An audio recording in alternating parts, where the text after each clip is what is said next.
बिस्मिल्लाहिर्रहमानिर्रहीम। अस्सलाम वालेकुम students, welcome back. Dear students, आज के इस लेक्चर में हम critical points of bilinear transformation and product of two bilinear transformation को डिस्कस करेंगे। सो फर्स्ट हम देखते हैं critical points of bilinear transformation. Critical points of the transformation are those points where dw over dz is equal to 0 or infinity. Critical points ऐसे points को कहते हैं जहां पर फर्स्ट डेरिवेटिव 0 हो या इन्फिनिटी के इक्वल हो। Now we find out critical points. अब हम बाइलीनियर ट्रांसफॉर्मेशन के क्रिटिकल पॉइंट्स को फाइंड आउट करते हैं। W is equal to AC plus B over CZ plus D where AD minus BC not equal to 0। ये हमारे पास bilinear transformation है, इसके हमने क्रिटिकल पॉइंट्स को फाइंड आउट करना है।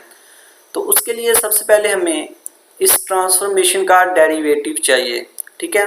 सो हम इसका डेरिवेटिव लेंगे विद रिस्पेक्ट टू z, ठीक है। Differentiate with respect to z dw over dz, और यहाँ पे हम क्वेश्चन रूल को यूज़ करेंगे, ठीक है। सो क्वेश्चन रूल क्या होता है, डिनोमिनेटर का स्क्वायर CZ प्लस D का स्क्वायर, नीचे वाला फंक्शन एज इट, ऊपर वाले फंक्शन का डेरिवेटिव, इसका जब डेरिवेटिव लेंगे तो A आएगा, माइनस ऊपर वाला फंक्शन एज इट और नीचे वाले फंक्शन का डेरिवेटिव लेंगे तो वो C आएगा, ठीक है। सो यहाँ से A को मल्टीप्लाई करेंगे CZ से तो ACZ प्लस A को मल्टीप्लाई करेंगे D से तो AD आएगा, ठीक है। इसी तरह से माइनस C को मल्टीप्लाई करें दोनों टर्म से तो ACZ minus BC over CZ plus D का स्क्वायर एज इट। यहाँ से ACZ plus ACZ minus ACZ cancel और हमारे पास रिमेनिंग बचेगा DW over DZ is equal to AD minus BC over CZ plus D का स्क्वायर। अब हमने इस बाइलीनियर ट्रांसफॉर्मेशन का डेरिवेटिव फाइंड कर लिया है, ठीक है। अब हम यहाँ से देखते हैं कि अगर dw over dz equal to 0 हो, क्योंकि हमने पढ़ा है कि क्रिटिकल पॉइंट्स ऐसे पॉइंट्स हैं जहां पर ट्रांसफॉर्मेशन का डेरिवेटिव 0 हो या इन्फिनिटी के इक्वल हो, ठीक है। सो यहाँ पे हम क्या करेंगे कि पहले हम इस डेरिवेटिव को 0 के इक्वल लेंगे और z की वैल्यू को फाइंड करेंगे। वो जो z की वैल्यूज होंगी वो क्रिटिकल पॉइंट्स होंगे। इसी तरह से हम फिर इस डेरिवेटिव को इन्फिनिटी के इक्वल लेके z की वैल्यूज को फाइंड करेंगे, ठीक है। तो पहले हमने क्या किया कि dw ओवर dz को 0 के इक्वल लिया। dw ओवर dz की वैल्यू क्या है हमारे पास, AD minus BC over CZ plus D का स्क्वायर। अब देखें कि यहाँ पे AD minus BC over CZ plus D का स्क्वायर ये इक्वल टू 0 कब आएगा, ये टर्म उसी वक्त इक्वल टू 0 होगी अगर AD माइनस BC को हम 0 लें, ठीक है। अगर इसको हम 0 लेंगे तो 0 ओवर CZ प्लस D का स्क्वायर 0 इक्वल आ जाएगा, या CZ प्लस D का स्क्वायर इसको हम इन्फिनिटी के इक्वल लें तो तब भी ये टर्म 0 के इक्वल होगी, ठीक है। क्योंकि हमें पता है कि something over infinity equal to 0 होता है, ठीक है। सो ये टर्म 0 के इक्वल उसी वक्त आएगी अगर AD minus BC equal to 0 हो, और ये पॉसिबल नहीं है क्योंकि हमने अभी डेफिनेशन में पढ़ा था बाइलीनियर की कि AD minus BC should be non zero, ठीक है। ये 0 के इक्वल नहीं हम ले सकते। सो AD माइनस BC ये तो 0 नहीं हो सकता, इसका मतलब ये पॉसिबिलिटी हम नहीं ले सकते कि AD minus BC equal to 0। तो फिर हम क्या पॉसिबिलिटी ले सकते हैं कि CZ प्लस D का स्क्वायर इक्वल टू इन्फिनिटी। फिर यही हमारे पास पॉसिबिलिटी है, ठीक है, कि जब ये हम लेंगे CZ प्लस D का स्क्वायर इक्वल टू इन्फिनिटी तो उस केस में ये टर्म लेफ्ट साइड पे जो है वो 0 के इक्वल आ जाएगी, ठीक है। सो यहाँ से CZ प्लस D का स्क्वायर अगर इन्फिनिटी के इक्वल है तो CZ प्लस D भी इन्फिनिटी होगा, ठीक है। और इसी तरह से CZ is equal to infinity minus D, infinity में से D को माइनस करेंगे तो फिर भी इन्फिनिटी ही आएगा। और यहाँ से Z is equal to infinity over C, वो भी इन्फिनिटी होगा, ठीक है। तो यहाँ से Z की वैल्यू हमें मिली इन्फिनिटी, ठीक है।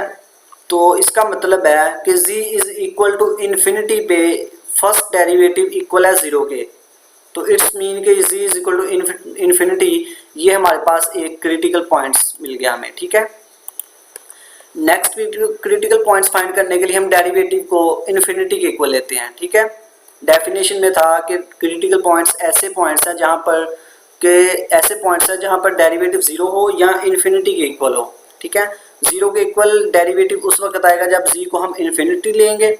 अब हम देखते हैं कि डेरिवेटिव इन्फिनिटी कब आएगा। ठीक है, डी डब्ल्यू डी जी किसके इक्वल है, A D minus B C over C G plus D का स्क्वायर, और यहाँ पे इन्फिनिटी ऐसे। अब दोनों तरफ रेसिप्रोकल लेंगे तो ये सी जी प्लस डी का स्क्वायर ऊपर चले जाएगा, A D minus B C नीचे। इसी तरह से इन्फिनिटी ओवर वन है, तो जब रेसिप्रोकल लेंगे तो वन ओवर इन्फिनिटी ज़ीरो के इक्वल होता है। ठीक है, ये आ गया हमारे पास। सो यहाँ से A D minus B C ये ज़ीरो नहीं है। ठीक है, नॉन ज़ीरो है, तो ये ऊपर जाके इस ज़ीरो से मल्टीप्लाई होगा तो ज़ीरो हो जाएगा। सी जी प्लस डी का स्क्वायर ये इक्वल आ जाएगा ज़ीरो के। अगर स्क्वायर सी जी प्लस डी का स्क्वायर ज़ीरो के इक्वल है तो सी जी प्लस डी भी ज़ीरो के इक्वल होगा। यहाँ से जी की वैल्यू हमें मिलेगी माइनस डी ओवर सी। सो यहाँ पे z की जो वैल्यू हमें मिली है ये भी हमारे पास क्रिटिकल पॉइंट्स है, क्योंकि z is equal to minus D over C पे ये जो फर्स्ट डेरिवेटिव है ये इन्फिनिटी की इक्वल है। ठीक है, therefore z is equal to infinity and z is equal to minus D over C are the critical points of the bilinear transformation. Bilinear transformation के ये हमारे पास दो क्रिटिकल पॉइंट्स हैं। ठीक है, नेक्स्ट है product of two bilinear transformation. अब हम देखते हैं कि अगर हम दो बाइलिनियर ट्रांसफॉर्मेशन का प्रोडक्ट लें तो क्या उनका प्रोडक्ट भी एक बाइलिनियर ट्रांसफॉर्मेशन होता है कि नहीं।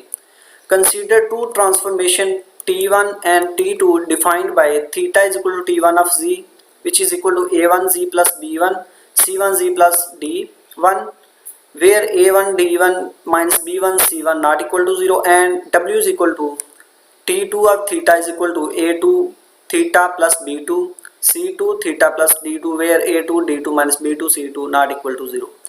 हमारे पास दो ट्रांसफॉर्मेशन है T1 T2। T1 ट्रांसफॉर्मेशन को हमने थीटा के इक्वल लिया है। ठीक है, और ये फंक्शन ऑफ z है, और T2 थीटा को हमने W के इक्वल लिया है और ये फंक्शन ऑफ थीटा है। ठीक है, ये हमारे पास दो ट्रांसफॉर्मेशन है। अब हम इनका प्रोडक्ट फाइंड करते हैं। प्रोडक्ट को हम नाम दे रहे हैं कैपिटल W का, और ये इक्वल है T2 थीटा के, और यहाँ से ये इक्वल आएगा T2 थीटा किसके इक्वल था, T1 ऑफ z के। ठीक है, ये तो ये जो इनका प्रोडक्ट है T2 into T1 of z, इसको हम कैपिटल W का नाम दे रहे हैं, और ये हमने प्रोडक्ट फाइंड करना है कि ये प्रोडक्ट किसके इक्वल आता है, क्या ये इनका प्रोडक्ट भी एक बाइलिनियर ट्रांसफॉर्मेशन है कि नहीं, इसको हम फाइंड करना है। सो W किसके इक्वल आएगा, T2, और T1 किसके इक्वल है, T1 ऑफ z, वो इक्वल है A1z plus B1 over C1z plus D1 के। सो यहाँ से T2 ऑफ दिस हमें पता है कि T2 थीटा वो किसके इक्वल था, इसके इक्वल है। ठीक है, सो T2 इसको अगर आप थीटा कंसीडर करें तो T2 थीटा में जहाँ पे थीटा आ रहा है वहाँ पे आप इस टर्म को पुट करेंगे। ठीक है, सो ये इक्वल आएगा A2 थीटा की जगह आ गया A1z plus B1 over C1z plus D1 plus B2 as it. इसी तरह से C2 थीटा की जगह ये आ गया प्लस D2 एज इट। अब न्यूमरेटर में एलसीएम आपके पास आएगा C1z प्लस D1। ठीक है, ये एलसीएम आएगा तो A2 जब इन दोनों टर्म से मल्टीप्लाई होगा तो हमारे पास आएगा A1 A2z plus A2 B1 plus, अब ये जो B से मल्टीप्लाई होगा तो हमारे पास आएगा B2 C1z plus B2 D1। इसी तरह से नीचे एलसीएम आएगा C1z प्लस D1, और C2 को अंदर मल्टीप्लाई करेंगे तो A1 C2z plus B1 C2, और ये जो एलसीएम है D2 से जब मल्टीप्लाई होगा तो C1 D2 Z plus D1 D2। यहाँ से ये इक्वल आएगा, ये एलसीएम C1Z प्लस D1 ये से कैंसिल, और यहाँ से न्यूमरेटर में इन दोनों टर्म से आप Z कॉमन लेंगे तो वो हमारे पास आएगा A1 A2 plus B2 C1। इसी तरह से ये A2 B1 B2 D1 इसको हमने सेपरेट लिख लिया, और डिनोमिनेटर में भी जो z वाली टर्म्स है वहाँ से z कॉमन लेंगे तो हमारे पास आएगा A1 C2 plus C1 D2 plus जो z के बगैर टर्म्स है उनको हमने सेपरेट कर लिया। अब देखें कि यहाँ से A1 A2 B1 B2 C1 C2, ठीक है, ये सारे हमारे पास कॉन्स्टेंट्स हैं। ठीक है, तो इसका मतलब है A1 A2 plus B1 B2 C1 ये भी हमारे पास कोई कॉन्स्टेंट होगा, उसको हमने अल्फा का नाम दे दिया। ठीक है, जी एज इट, प्लस ये भी हमारे पास कांस्टेंट है ठीक है। इस कांस्टेंट को हमने बीटा का नाम दे दिया। इसी तरह से ये जो कांस्टेंट है इसको हमने गैमा का नाम दे दिया जी एज इट प्लस, और इस कांस्टेंट को हमने डेल्टा का नाम दे दिया। ठीक है। सो अगर आप देखें कि ये जो प्रोडक्ट है ये इसके इक्वल आ गया, और ये बाइलीनियर ट्रांसफॉर्मेशन है। ठीक है, मीन्स के अल्फा जी प्लस बीटा गैमा जी प्लस डेल्टा, या इसको आप इस तरह से भी कह सकते हैं कि इसको A G plus B over C G plus D where A D minus B C not equal to zero. ठीक है, तो ये बाइलीनियर ट्रांसफॉर्मेशन की ही फॉर्म है। सो हम कह सकते हैं कि A is also represent a bilinear transformation. इसका मतलब है कि product of two bilinear transformation is also a bilinear transformation. Likewise, we can prove that product of any finite number of bilinear transformation is also a bilinear transformation। अगर दो bilinear transformation का product एक bilinear transformation है, तो इसी तरह हम prove कर सकते हैं कि finite number of bilinear transformation का प्रोडक्ट भी एक बाइलीनियर ट्रांसफॉर्मेशन ही होगा। ठीक है। नेक्स्ट कुछ एग्जांपल्स हैं। Consider the transformation W is equal to T1 of Z which is equal to Z plus 2 over Z plus 3, W is equal to T2 of Z is equal to Z over Z plus 1। हमने यहाँ पे find करना है T1 inverse W, T2 inverse W, third part में T2 T1 of Z means के product find करना है, और 4 में T1 T2 of Z product find करना है, और 5 में भी हमने प्रोडक्ट फाइंड करना है T2 inverse T1 of Z का। ठीक है। सो फर्स्ट पार्ट में हम T1 इनवर्स W फाइंड करते हैं। W हमें गिवन है, T of Z के इक्वल है। ठीक है।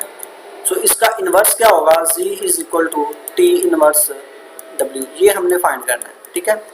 तो इसके लिए W हमें गिवन है T1 of Z is equal है Z plus 2 over Z plus 3 के।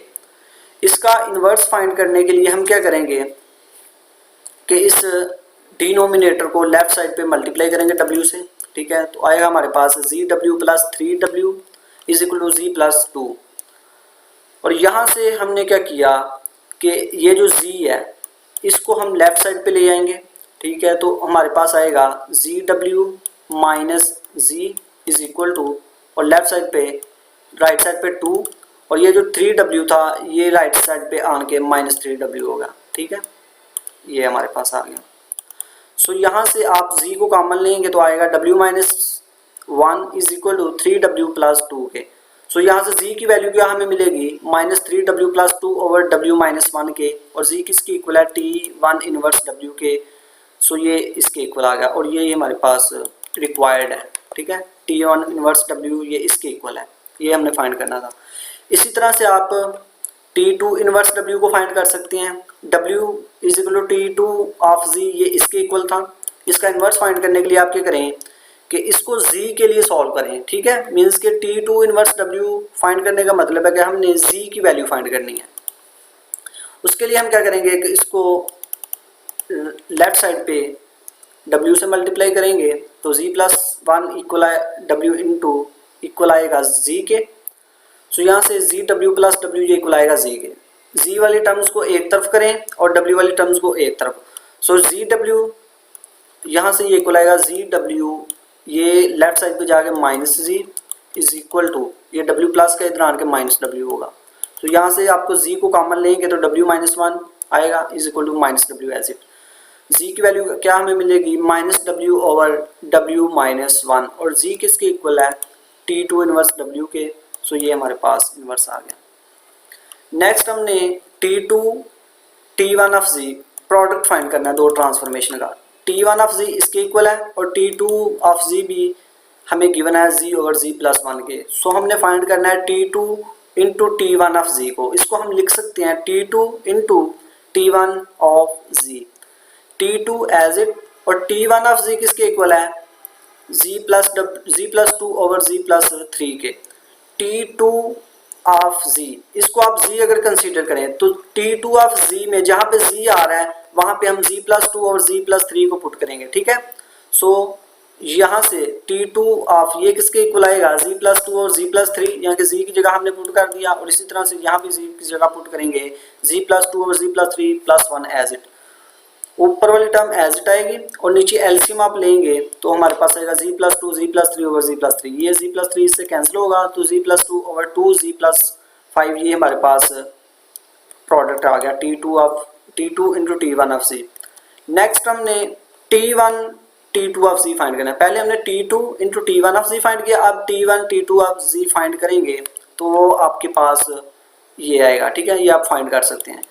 सो आप T1 T2 ऑफ Z और T2 T1 ऑफ Z ये आपने फाइंड किया, तो यहाँ से आप ऑब्जर्व करें कि T1 T2 ऑफ Z ये नॉट इक्वल है T2 T1 ऑफ Z के, ठीक है, ये दोनों इक्वल नहीं है। लास्ट पार्ट है हमारे पास T2 inverse T1 of Z हमने फाइंड करना है।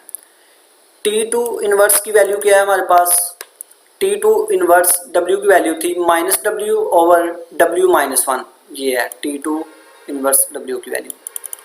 सो T2 inverse T1 of Z को हम लिख सकते हैं T2 inverse of T1 of Z। T1 of Z की यहाँ पे वैल्यू आप पुट करेंगे, वो आएगी Z+2 ओवर Z+3, ये हमें गिवन थी, ये हमने पुट कर दी।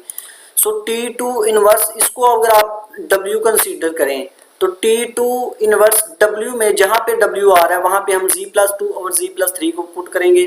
सो ये किसके इक्वल आएगा, यहाँ से -W की जगह आ गया Z+2 over Z+3 over Z+2 Z+3 -1 वैसे ही, ठीक है। ऊपर -Z+2 Z+3 एज इट आएगा, नीचे आप एलसीएम लेंगे Z+3 आएगा, तो Z+2 -3 आएगा, ठीक है। सो ये यहाँ से इक्वल आएगा माइनस, ये Z+3 से कैंसिल होगा और नीचे 2 -3 -1 आएगा, ठीक है। ये माइनस माइनस से कैंसिल, तो Z+2 ये हमारे पास रिक्वायर्ड आंसर है, ठीक है। तो ये था स्टूडेंट्स आज का हमारा लेक्चर। आई होप आपको समझ आई होगी। अल्लाह हाफिज़।